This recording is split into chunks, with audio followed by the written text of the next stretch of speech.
nažalost to jeste, to je neka muška logika. Zato se valjda i ovi ratovi vode i ne znam nije šta, kako da vam kažem. Jeste tako je, to je taj neki muški ponos, muški inat, ne znam nije šta. Valjda, inače, ne znam, neki su psiholozi rekli da su muškarci emotivna bića, a žene su racio.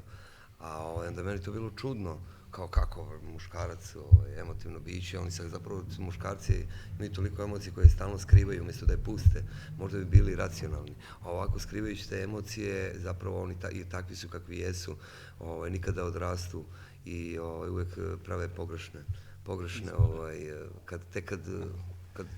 kad bude kasno onda shvate u većini slučajeva.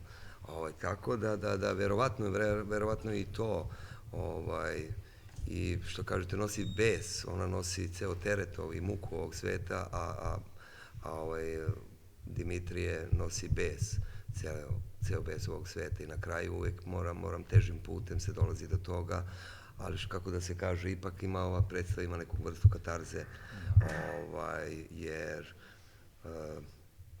rađa se novi, dobija unuka, spašava sina, shvata, ali prekasno je, kako da kažem. Zato mislim da se uradili smo tako da se on predaje i tog momenta kad bar shvati da je ipak pobedila i ima katarze i ima pobede smrti i nadi, pobeda života nad smrti.